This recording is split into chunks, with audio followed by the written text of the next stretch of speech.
Assalamualaikum po sa lahat po ng mga kapatid natin at sa lahat po ng subscribers ng Green Thumb TV. Mga ka-Green Thumb, mag-update po tayo sa atin pong tanim na Emperor.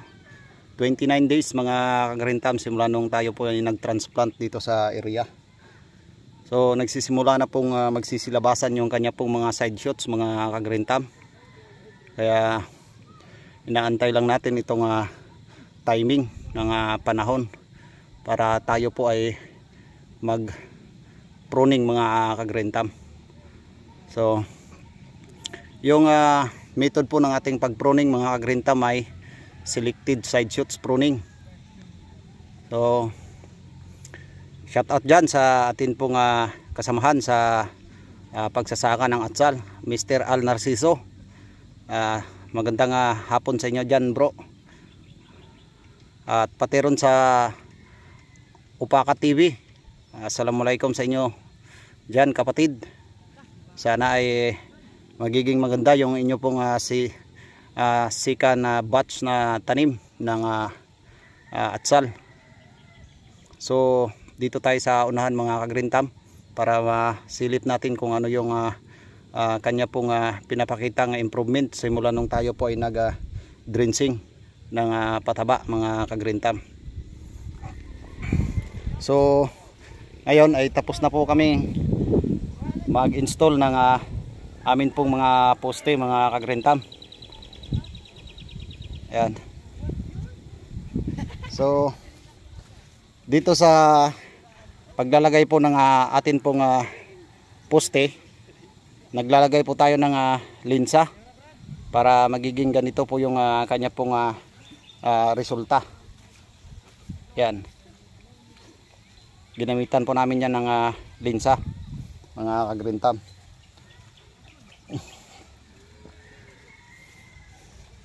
So nasa flowering stage na tayo mga ka-Green Thumb kasi nagsisimula na pong mag-produce yung ng bulaklak. Ito pong atin pong tanim kasi nagkakaroon na po siya ng kanya pong pinakaunang Y.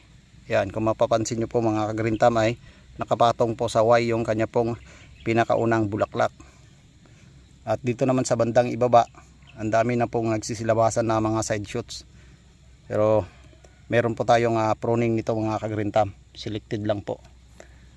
So lagi po nating minomonitor ang ganitong edad mga ka-Green Thumb. Gawa ng ito po ay napaka-prone po sa leaf spot. Lalo na pag lagi pong maulan. Pero sa nakikita ko mga ka-Green Thumb, alhamdulillah, napakalinis po ng kanya pong dahon.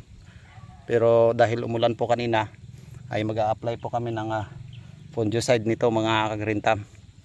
Yung pang prevent lang po kung sakali pong may mga fungus na kumalat ay agad-agad nating mabigyan ng lunas. So dito tayo sa bandang unahan mga ka-Green Thumb.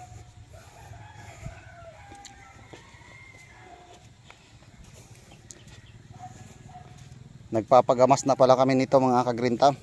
Kaya ganito po yung kanya pong kanal ay malinis na po mga ka-Green Thumb. Pati yung mga butas.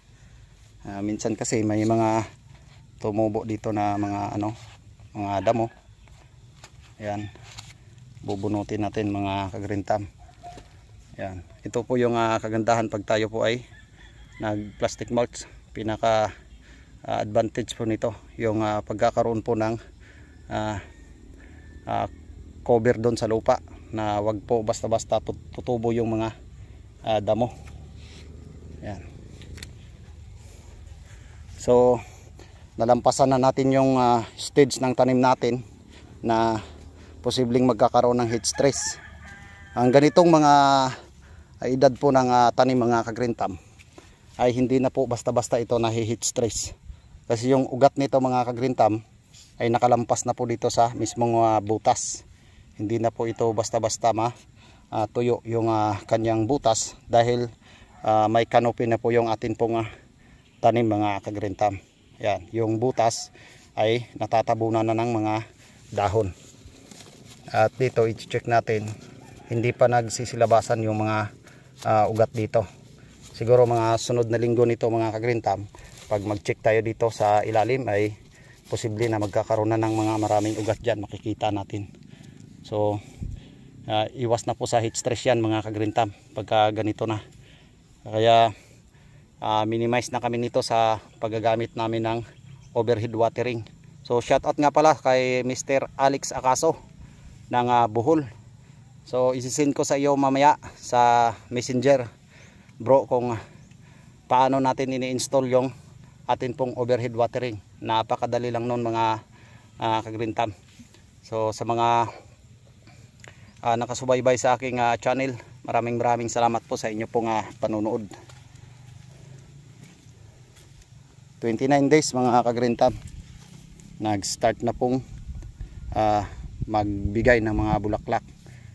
So dahil meron pa tayong foliar na pang vegetative stage, kahit may nagsisimula na po siyang magbigay ng bulaklak, mamaya dahil umulan po kanina, mamayang hapon ay mag-spray po kami dito ng foliar triple 19 pa rin mga ka-green thumb, na may halo pong Calbosync. Tungkol po sa dosage mga ka-green thumb, sundin nyo lang po kung ano po yung nakalagay sa kanya pong label mga ka-green thumb. Ayan. Ang foliar mga ka-green thumb ay mabilis po makasunog yun. No? Marami pong nag-a-apply ng foliar na pagkatapos mag-apply ay may mga sunog na yung mga dahon. Kaya sa application yan mga ka-green thumb ay dapat isang ano lang po, isang direction lang. Huwag po natin ipaulit-ulit na ipatamaan yung dahon ng ating tanim doon sa rod ng ating sprayer. So pag nadaanan na yan ng isang beses, yan sapat na po yan para sa foliar. Iwasan po natin na wag pong tumulo yung dahon. Okay lang tumulo mga ka-green thumb pagka ang ginagamit natin ay yung insecticide at saka fungicide. Pero pagka foliar mga ka-green thumb, kung mag-apply tayo ay tumutulo yung yung spray natin dito sa dahon, overdose na po yon pagka sinunod natin yung dosage po na nakalagay doon sa label. So pag nag-spray tayo, isang bisis lang natin padaan ng ganyan. Huwag po natin iwasan po natin na tumulo, kasi pagka medyo matagal yung pagka-focus ng atin pong rod ng spray can dyan o na sprayer natin ay marami yung papatak dyan at tutulo yan. Pag tulo nyan, pupunta yan dito sa mga dahon na pinakaibaba. Ito, pag ito ay tutulo, pupunta rito, tapos tutulo naman dito. Kaya ang mangyayari, yung mga dulo ng mga dahon, ito dito po magi-stack yung sobrang foliar na in-apply natin, kaya masusunog po yung dito banda. At saka pag nag-apply naman tayo ng umaga, tas matindi po yung init, ang mangyayari po, masusunog dito sa dulo ng dahon at pati rin po yung pinaka itaas na bahagi ng dahon, yung nadadirect sunlight. Pagka overdose po yung apply natin, makikita natin yan dito na may mga sunog na mga ka-green thumb, napasok na yung mga dahon.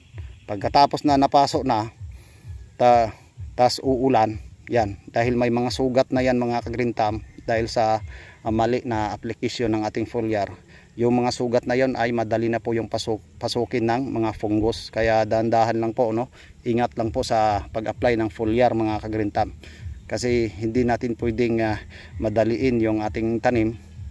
Kaya lagi nating pinofokusan ng pag-spray. Edad po yung magdadala ng bunga sa atin, edad ng ating tanim, hindi po yung sobra na paglalagay ng kahit anong mga nilalagay na mga pataba dyan, kasi posibleng yan pa po yung magiging sanhi na masira po yung ating mga tanim.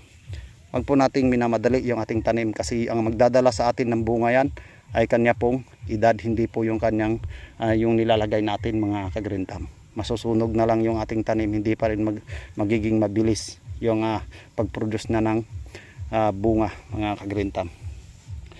So ayan, mamaya mga kagrintam mag-apply kami ng foliar.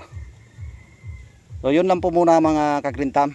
Assalamualaikum, happy farming po sa inyong lahat.